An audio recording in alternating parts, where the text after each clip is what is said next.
नमस्कार साथियों, welcome to पहचान क्लासेस। पहचान क्लासेस के यूट्यूब चैनल पर आप सभी का बहुत बहुत स्वागत है।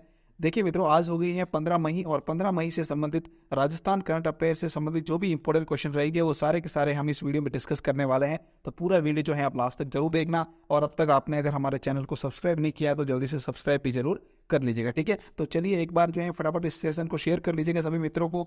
देखिए आपको जो है पर डे सुबह डेली लाइव क्लास मिलती है सुबह 7:30 बजे। तो 7:30 बजे जो है 7:30 पर आप जो है ये क्लास कंप्लीटली पर डे बने रहिएगा मेरे साथ और देखते रहिएगा इस चैनल के माध्यम से। इससे आपको मैं विश्वास दिलाता हूँ कि राजस्थान करंट अफेयर्स का आपका एक भी क्वेश्चन किसी भी एग्जाम में गलत नहीं होगा। ठीक है, चलिए तो बढ़ते हैं 15 मई 2023 के राजस्थान करंट अफेयर्स की तरफ। तो देखिएगा आज हम पढ़ने वाले हैं कि जयपुर और चित्तौड़गढ़ में खोले जाएंगे सैटेलाइट चिकित्सालय। फिर हम बात करेंगे कि बूंदी के हिंडोली में मिनी सचिवालय की होगी स्थापना। फिर हम देखेंगे कि बीकानेर जिले में खुलेगा नया संस्कृत विद्यालय। ठीक है, तो चलिए फटाफट शुरुआत कर लेते हैं। देखिए सबसे पहले हम बात करते हैं यस्टरडे रिवीजन का। कल जो हमने पढ़ा था उसका एक ब्रीफली रिवीजन देख लेते हैं। क्या है रिवीजन उसके बारे में ध्यान से देखिए पूरा वीडियो आप। ठीक है, चलिए तो देखिएगा कल का हमारा फर्स्ट क्वेश्चन था, हाल ही में 12 मई को जोधपुर का कौन सा स्थापना दिवस मनाया गया? तो वह मनाया गया भाई 565वां स्थापना दिवस मनाया गया है। ठीक है, फिर देखिए हमने बात की थी कि हाल ही में मुख्यमंत्री ने पुलिस कार्मिकों के निशानेबाजी के अभ्यास के लिए इंडोर शूटिंग रेंज के निर्माण के लिए प्रस्ताव को मंजूरी दी है। यह शूटिंग रेंज किस जिले में बनेगी? तो यह बनेगी भाई जयपुर के अंतर्गत। कहाँ पर? जयपुर के अंतर्गत। ठीक है, फिर हमारा क्वेश्चन था कि सवाई माधोपुर में राजस्थान मेगा जॉब फेयर का आयोजन कब किया जाएगा? तो वह 13 मई 2023 को किया गया है। ठीक है, चलिए नेक्स्ट है कि राजस्थान के किस जिले में सेक्स सॉर्टेड सीमेंट लैब की लैब बनेगी? तो यह बनेगी जयपुर के अंतर्गत। कहाँ पर बनेगी भाई? बस्ती जयपुर के अंतर्गत, याद रखना। ठीक है, काफी अच्छा क्वेश्चन है। ठीक है, चलिए नेक्स्ट क्वेश्चन था हमारा, राजस्थान सरकार द्वारा किस स्तर पर महिला ग्राम सेवा सहकारी समिति बनाई जाएगी? तो यह जो है ब्लॉक स्तर पर बनाई जाएगी। ठीक है, फिर हमने पढ़ा था सिनेमा ऑन व्हील्स कार्यक्रम का संचालन निम्नलिखित में से किस विभाग द्वारा किया जा रहा है? तो वह शिक्षा विभाग के द्वारा किया जा रहा है। ठीक है, चलिए आगे बढ़ते हैं। अब देखिए हम बात करते हैं आज के इंपॉर्टेंट क्वेश्चन के बारे में। तो देखिएगा आज का जो है राजस्थान करंट से संबंधित फर्स्ट क्वेश्चन दिया हुआ है। एक बार फटाफट जो है वीडियो को शेयर कर लीजिए सभी मित्रों को, फिर हम शुरू कर लेते हैं आज की क्लास। देखिए फर्स्ट क्वेश्चन लिखा हुआ है, राज्य बजट वर्ष 2023-24 की घोषणा की अनुपालना में बूंदी के किस गांव में मिनी सचिवालय की स्थापना की जाएगी? काफी अच्छा क्वेश्चन है, ध्यान से देखिएगा कि राज्य बजट वर्ष 2023-24 की घोषणा की अनुपालना में बूंदी के कौन से गांव में मिनी सचिवालय की स्थापना की जाएगी? तो देखिएगा ऑप्शन आपके समक्ष दे रखे हैं, हिंडोली, देही, शंकरपुर या फिर रामनगर। तो इसका करेक्ट आंसर रहेगा भाई हिंडोली। हिंडोली बूंदी के अंतर्गत गांव है, ये एक बूंदी का एक गांव है हिंडोली, जहां पर मिनी सचिवालय की स्थापना की जाएगी। ठीक है, तो ये ऑप्शन जो है इसके हमारा बिल्कुल करेक्ट यहाँ पर रहेगा। ठीक है, चलिए आगे बढ़ते हैं नेक्स्ट क्वेश्चन। इसके कुछ फैक्ट देख लेते हैं, पहले देखेंगे क्या है फैक्ट इसके बारे में। कि प्रदेश में सुशासन के लिए राज्य सरकार पंचायत स्तर पर प्रशासनिक इकाइयों का विस्तार कर रही है। इसी क्रम में बूंदी के हिंडोली गांव में मिनी सचिवालय की स्थापना की जाएगी। याद रखना, काफी अच्छा क्वेश्चन है, एग्जाम की दृष्टि से इंपॉर्टेंट क्वेश्चन भी है कि मिनी अबिका ये बूंदी के कौन से गांव में मिनी सचिवालय की स्थापना की जाएगी? तो वह हिंडोली गांव। कौन सा गांव भाई? हिंडोली गांव। ठीक है, चलिए नेक्स्ट पॉइंट है, स्वीकृत प्रस्ताव के अनुसार 11 करोड़ रुपए की लागत से 5,426 वर्ग मीटर में निर्माण होगा। ठीक है, फिर है कि 10 इस यहाँ पर जो है 10 सरकारी विभागों के कार्यालय संचालित होंगे। कितने? 10 सरकारी विभागों के कार्यालय जो है यहाँ पर संचालित किए जाएंगे। ठीक है, चलिए नेक्स्ट क्वेश्चन देखिएगा, दिया हुआ है, हाल ही में मुख्यमंत्री ने राजस्थान के निम्नलिखित में से कौन से जिलों में नए सैटेलाइट अस्पताल खोले जाने को स्वीकृति दी है? याद रखना, काफी बेस्ट क्वेश्चन है ये कि मुख्यमंत्री के द्वारा हाल ही में राजस्थान के कौन से जिलों में नए सैटेलाइट अस्पताल खोले जाने की स्वीकृति दी गई है। ठीक है, मतलब सैटेलाइट हॉस्पिटल बनाए जाएंगे। तो यह जो स्वीकृति दी गई है कौन से जिले के अंतर्गत बनाया जाएगा? ठीक है, तो ऑप्शन आपके समक्ष है, जयपुर, चित्तौड़गढ़, उदयपुर या फिर दोनों। तो देखिएगा यहाँ पर जो ऑप्शन दिया रहा है जयपुर और चित्तौड़गढ़, ये दोनों ही बिल्कुल करेक्ट आंसर रहेगा, क्योंकि एक तो जयपुर के अंतर्गत और एक चित्तौड़गढ़ के अंतर्गत दो सैटेलाइट अस्पताल जो है बनाए जाएंगे। कहाँ पर? राजस्थान के अंतर्गत, जयपुर और चित्तौड़गढ़ के अंतर्गत। ठीक है, तो यहाँ पर जो है डी ऑप्शन हमारा करेक्ट रहेगा, ए और बी। ठीक है, चलिए आगे बढ़ते हैं, इसके कुछ फैक्ट देख लीजिएगा। जयपुर के करबला क्षेत्र, हवा महल और चित्तौड़गढ़ में सैटेलाइट चिकित्सालय खोले जाएंगे। कहाँ पर? देखो जयपुर के अंतर्गत जो करबला क्षेत्र है वहां पर, और चित्तौड़गढ़ के अंतर्गत, इन दोनों ही जिलों के अंतर्गत जो है 2 सैटेलाइट चिकित्सालय खोले जाएंगे, एक जयपुर में और एक चित्तौड़गढ़ के अंदर। ठीक है, चलिए नेक्स्ट है कि मुख्यमंत्री श्री अशोक गहलोत ने निरोगी राजस्थान की संकल्पना को साकार करने की दिशा में यह चिकित्सालय खोलने खोले जाने की स्वीकृति दी है। ठीक है, चलिए आगे बढ़ते हैं। नेक्स्ट देखिएगा, अब देखिए क्वेश्चन नंबर 3 लिखा हुआ है, राज्य बजट वर्ष 2023-24 की घोषणा की अनुपालना में मुख्यमंत्री ने हाल ही में राजस्थान के निम्नलिखित में से कौन से जिलों में अल्पसंख्यक छात्रावास खोलने के प्रस्ताव को मंजूरी दी है। देखिए 2023-24 की जो बजट घोषणा हुई थी उसमें ये घोषणा की गई थी कि जो है राजस्थान के जिलों में अल्पसंख्यक छात्रावास खोले जाएंगे। तो अभी हाल ही में मुख्यमंत्री जी ने जो है अल्पसंख्यक छात्रावास खोलने के प्रस्ताव को मंजूरी दी है। तो ये प्रस्ताव जो है राजस्थान के कौन कौन से जिलों में खोले जाएंगे, तो देखिएगा एक तो है धौलपुर, दूसरा प्रतापगढ़, फिर बाड़मेर और करौली, फिर बांसवाड़ा। तो इस प्रकार से जो है 5 जिले हैं, इन 5 जिलों के अंतर्गत जो है ये अल्पसंख्यक छात्रावास खोले जाएंगे, अर्थात उपयुक्त सभी बी ऑप्शन जो है वो यहाँ पे हमारा बिल्कुल करेक्ट रहेगा। ठीक है, चलिए आगे बढ़ते हैं। नेक्स्ट देखिएगा, इनके कुछ फैक्ट देख लेते हैं पहले हम। फैक्ट है इसके कि मुख्यमंत्री श्री अशोक गहलोत ने प्रदेश में 5 नए अल्पसंख्यक छात्रावास खोलने के प्रस्ताव को मंजूरी दी है। कितने छात्रावास भाई? 5 अल्पसंख्यक छात्रावास खोलने के प्रस्ताव को मंजूरी दी है। ठीक है, चलिए नेक्स्ट है, इस प्रस्ताव के अनुसार धौलपुर, प्रतापगढ़, बाड़मेर, करौली और बांसवाड़ा, कौन कौन से जिले? धौलपुर, प्रतापगढ़, बाड़मेर, करौली और बांसवाड़ा, इन 5 जिलों के अंतर्गत जो है अल्पसंख्यक छात्रावास खोले जाएंगे। फिर हम बात करते हैं, देखिए नेक्स्ट है कि प्रत्येक छात्रावास में 50 विद्यार्थियों की आवास क्षमता होगी। कितनी? 50 विद्यार्थी जो है एक एक छात्रावास में रह सकते हैं। ठीक है, उनकी आवासीय क्षमता कितनी होगी?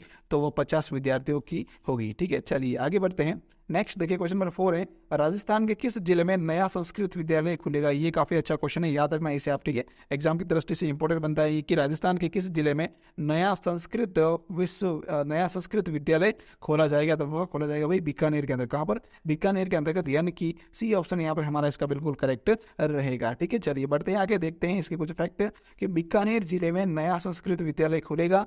फिर है कि राज्य सरकार के संस्कृत शिक्षा को बढ़ावा देने के प्रयासों के क्रम में विभिन्न जिलों में 18 संस्कृत विद्यालय को क्रमोन्नत किया जाएगा। देखिए बीकानेर के अंतर्गत जो है नया संस्कृत विद्यालय खोला जाएगा, और इसके अलावा राजस्थान के विभिन्न 18 जिलों के अंतर्गत जो है राजस्थान के विभिन्न जिलों में 18 संस्कृत विद्यालय को क्रमोन्नत भी किया जाएगा। ठीक है, चलिए आगे बढ़ते हैं।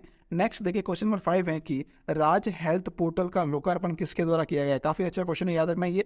राज हेल्थ पोर्टल का लोकार्पण किसके द्वारा किया गया? तो वह किया गया भाई मुख्यमंत्री श्री अशोक गहलोत जी के द्वारा, अर्थात ये ऑप्शन यहाँ पे हमारा बिल्कुल करेक्ट रहेगा। ठीक है, चलिए आगे बढ़ते हैं। इनके कुछ फैक्ट देख लीजिएगा। मुख्यमंत्री श्री अशोक गहलोत ने आमजन की समस्याओं का त्वरित एवं पारदर्शी निस्तारण करने के लिए राज हेल्थ पोर्टल का लोकार्पण किया है। ठीक है, फिर है कि यह पोर्टल चिकित्सा एवं स्वास्थ्य विभाग के ई ऑफिस के रूप में काम करेगा। ठीक है, चलिए आगे बढ़ते हैं। नेक्स्ट क्वेश्चन नंबर 6 लिखा हुआ है आज का कि अपनी धरोहर आपनो गौरव पुस्तक का लोकार्पण किसके द्वारा किया गया? काफी अच्छा क्वेश्चन है ये भी कि अपनी धरोहर आपनो गौरव नामक जो पुस्तक है उसका लोकार्पण किसके द्वारा किया गया है? तो उसका लोकार्पण जो है वह किया गया है किसके द्वारा भाई? किसके द्वारा किया गया है? तो इसका लोकार्पण जो है वो किया गया है भाई बीडी कल्ला के द्वारा, अर्थात डॉक्टर बीडी कल्ला के द्वारा इसका लोकार्पण किया गया, यानी कि सी ऑप्शन यहाँ पे हमारा बिल्कुल करेक्ट हो जाएगा। ठीक है, चलिए फिर बढ़ते हैं आगे। नेक्स्ट इसकी कुछ फैक्ट है, देखिएगा। इस पुस्तक का लोकार्पण कला साहित्य एवं संस्कृत मंत्री डॉक्टर बीडी कल्ला के द्वारा किया गया है। फिर है कि अपनी धरोहर आपनो गौरव राजस्थान धरोहर प्राधिकरण द्वारा प्रदेश भर में रणबांकुरों, महापुरुषों, संत महात्माओं, लोक देवी देवताओं और साहित्य सेवी विद्वानों के व्यक्तित्व एवं कृतित्व पर बनाए जा रहे पैनोरामाओं पर केंद्रित पुस्तक हैं। ठीक है, चलिए आगे बढ़ते हैं। देखिए लास्ट क्वेश्चन दिया हुआ है, राज्य बजट वर्ष 2023-24 की घोषणा की अनुपालना में इंदिरा रसोइयों की संख्या बढ़ाकर कितनी की जाएगी? देखिए पहले जो इसकी संख्या थी वो कितनी है? 1000 है, और अभी जो है 1000 से बढ़ाकर इनकी संख्या, मतलब कि पहले शहरी क्षेत्र में थे, अब ग्रामीण क्षेत्रों में जो है इनका विस्तार किया जाएगा। कहाँ पर? ग्रामीण क्षेत्रों में भी इसका विस्तार किया जाएगा, और इसी कड़ी के अंतर्गत जो है फिर इसमें संख्या इसकी बढ़ाकर कितनी 2000 की गई। कितनी की गई भाई? 2000 की गई। वो ये कौन से बजट वर्ष 2023-24 के अंतर्गत। ठीक है, तो यहाँ पर जो है बी ऑप्शन हमारा बिल्कुल करेक्ट रहेगा। ठीक है, फिर हम बात करते हैं आगे इसके बारे में। देखिएगा ये जो इंदिरा रसोई योजना है इसके बारे में बूस्टर डोज लेकर आया हूँ पूरा का पूरा। इस बूस्टर डोज के माध्यम से आपकी जो है इंदिरा रसोई योजना से संबंधित जो इंपॉर्टेंट फैक्ट है वो पूरे पूरे कंप्लीट हो जाएंगे। ठीक है, चलिए तो देखिएगा फर्स्ट है इसके बारे में किया कि इसका प्रारंभ जो है वो कब किया गया? तो प्रारंभ किया गया था भाई 20 अगस्त 2020 को। कब? 20 अगस्त 2020 को प्रदेश के सभी यानी कि 213 नगर निकायों में 358 इंदिरा रसोइयों का शुभारंभ किया गया था। सबसे पहले बार जब शुभारंभ किया गया तब कितनी इंदिरा रसोई योजना थी, तो उस कितनी जो है इंदिरा रसोइयाँ थी, तो वह 358 थी शुरुआत के अंदर। कितनी? 358 थी। और कितनी नगर निकायों में शुरू किया गया था, तो 213 नगर निकायों में शुरू किया गया था। कब किया गया था? याद रखना था 20 अगस्त 2020 को, 20 अगस्त 2020 को। ठीक है, फिर देखिए इसकी पृष्ठभूमि के बारे में देखते हैं थोड़ा सा, क्या है इसकी पृष्ठभूमि से संबंधित पॉइंट। तो देखिएगा दिया हुआ है राज्य बजट 2023 से 24 में, कब? 2023-24 में मुख्यमंत्री द्वारा कोई भूखा न सोए की अवधारणा को साकार करने के लिए 1000 इंदिरा रसोइयों को संचालित करने की घोषणा की थी। कितनी की भाई? 1000 संचालित करने की घोषणा की थी। ठीक है, चलिए आगे बढ़ते। अब देखिए बात करते हैं इनके बारे में, क्या है फैक्ट इसके संबंधित कि हाँ, तो इसका जो है करेक्ट आंसर क्या रहेगा, एक मिनट, हाँ थोड़ा सा देख लेते हैं।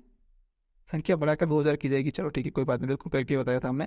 चलिए नेक्स्ट देखिएगा, संकल्प वाक्य इसका क्या है, तो संकल्प वाक्य जो है वह है इसका कोई भूखा न सोए। ठीक है, ये 2022-23 की जो बजट घोषणा हुई थी उसमें ये संकल्प वाक्य रखा गया था, कोई भूखा न सोए। ठीक है, चलिए नेक्स्ट देखिएगा, नोडल एजेंसी कौन सी इसकी, तो इसके लिए नोडल एजेंसी है भाई कौन सी? नगरीय विकास एवं आवासन स्वायत्त शासन विभाग। नगरीय विकास एवं आवासन स्वायत्त शासन विभाग। ठीक है, फिर है इसका संचालन जो है वो किसके द्वारा किया जा रहा है, तो राज्य या जिला स्तरीय प्रबंधन व मॉनिटरिंग समिति का गठन किया गया है इसके लिए। ठीक है, फिर है कि स्थायी एजेंडा के माध्यम से भोजन की नियमित समीक्षा भी की जा रही है। ठीक है, फिर इसके बारे में कुछ और तथ्य दे रखे, देखिए ध्यान से, अन्य तथ्य कौन से इसके बारे में। राज्य बजट वर्ष 2023-24 की घोषणा के तहत अब इस इंदिरा का इस योजना का विस्तार ग्रामीण कस्बों में भी किया जाएगा। कहाँ पर? अभी मैं बताया था आपको कि पहले शहरी क्षेत्र में थे केवल, अब जो है इसे ग्रामीण क्षेत्रों में भी लाया जाएगा, विस्तार किया जाएगा वहाँ पर भी। तो आगामी वर्ष से इनकी संख्या जो है बढ़ाकर कितनी? 2000 की जाएगी। कितनी की जाएगी भाई? 2000 की जाएगी। फिर देखिए इफेक्ट और है इसकी, लाभार्थी को 8 रुपये में, कितने? 8 रुपये में शुद्ध, ताजा एवं पौष्टिक भोजन जो है प्राप्त हो रहा है। ठीक है, फिर है कि राज्य सरकार द्वारा 17 रुपए का प्रति थाली अनुदान भी दिया जा रहा है। ठीक है, चलिए आगे बढ़ते हैं। नेक्स्ट है, योजना हेतु प्रति वर्ष 100 करोड़ रुपए का प्रावधान है। कितना? इस योजना के लिए प्रति वर्ष जो है लगभग 100 करोड़ रुपए का प्रावधान किया गया है। ठीक है, चलिए नेक्स्ट है कि थाली में जो भोजन होगा वह भोजन में कौन कौन सी सामग्री शामिल होगी, तो देखो ध्यान से कि वहां पर जो है 100 ग्राम दाल होगी, और इसके अलावा 100 ग्राम सब्जी भी होगी, और फिर 250 ग्राम यानी कि 250 ग्राम चपाती, और अचार भी जो है कुछ इसमें शामिल, अचार जो है कुछ मात्रा में इसमें शामिल होगा। ठीक है, चलिए नेक्स्ट है कि जिला स्तरीय समिति को आवश्यकता अनुसार मेन्यू व भोजन समय में के चयन में भी स्वतंत्रता होगी। किसे? जिला स्तरीय जो समिति बनाई गई है उसको इसके भोजन के मेन्यू में कुछ चेंज करना हो, कुछ नया जो है भोजन जोड़ना हो तो वो भी जोड़ सकते हैं, हटा सकते हैं। ठीक है ना, ये उनको छूट दी गई है, स्वतंत्रता दी गई है, और इसके अलावा भोजन का जो समय है वो भी परिवर्तित किया जा सकता है। ठीक है, फिर है कि इसके बारे में देखिएगा एक नोट लिखा है, कुछ इंपॉर्टेंट फैक्ट देखिए क्या है ये, कि पूर्व में राज्य सरकार द्वारा 12 रुपये प्रति थाली अनुदान दिया जा रहा था, जिसे 1 फरवरी 2022 से बढ़ाकर कितना? 17 रुपये प्रति थाली अनुदान किया गया। काफी अच्छा क्वेश्चन है, याद रखना। पूर्व में 12 रुपये प्रति थाली अनुदान था, जो कि 1 फरवरी 2022 को बढ़ाकर कितना किया गया भाई? 17 रुपये प्रति थाली किया गया। ठीक है, चलिए आगे बढ़ते हैं। देखिए मित्रों, अब जो है क्वेश्चन फॉर यू, आपके लिए क्वेश्चन है, इसका आंसर जो है आपको कमेंट बॉक्स में देना है। ध्यान से देखिएगा क्वेश्चन क्या है कि सवाई माधोपुर में राजस्थान मेगा जॉब फेयर का आयोजन कब किया गया? कब किया गया? तो कब किया गया भाई? इसका आंसर क्या रहेगा? 12 मई, 13 मई, 14 मई या 15 मई, जो भी आंसर रहेगा वो आपको जो है कमेंट बॉक्स में बताना है। कहाँ बताना है? कमेंट बॉक्स में आंसर करके बताना है। ठीक है, चलिए नेक्स्ट देखिएगा। अब इसकी पीडीएफ प्राप्त करने के लिए जो आप टेलीग्राम चैनल का लिंक वीडियो के डिस्क्रिप्शन में दिया हुआ है, वहां से आप टेलीग्राम चैनल को ज्वाइन कर लीजिएगा, और वहां पर जो है आपके क्यूज भी प्राप्त कर सकते हो, और इसकी पीडीएफ भी आप वहीं से प्राप्त कर सकते हो। और करंट से संबंधित या हमारे चैनल से संबंधित कुछ भी न्यूज़ होती है तो टेलीग्राम पर ही शेयर की जाती है, तो आप टेलीग्राम चैनल को ज्वाइन जरूर कर लीजिए। ठीक है, फटाफट जो है, अगर आपने वीडियो को शेयर नहीं किया तो एक बार शेयर कर लो सभी, और वीडियो को लाइक भी जरूर कर लेना मित्रों, क्योंकि आपके छोटे से लाइक से, एक सपोर्ट से जो है हमें काफ़ी मोटिवेशन मिलता है, और इस मोटिवेशन से हम जो है और ज़्यादा जो है ऑथेंटिक मटेरियल जो है प्रोवाइड आपको करवाते रहेंगे। ठीक है, तो ज्वाइन कीजिएगा, हमारे यूट्यूब चैनल को सब्सक्राइब कर लीजिएगा, पहचान क्लासेस टेलीग्राम चैनल को भी ज्वाइन जरूर कर लीजिएगा। ठीक है, पूरा वीडियो देखने के लिए आपका बहुत बहुत धन्यवाद। Thank you so much for watching complete video. Thank you.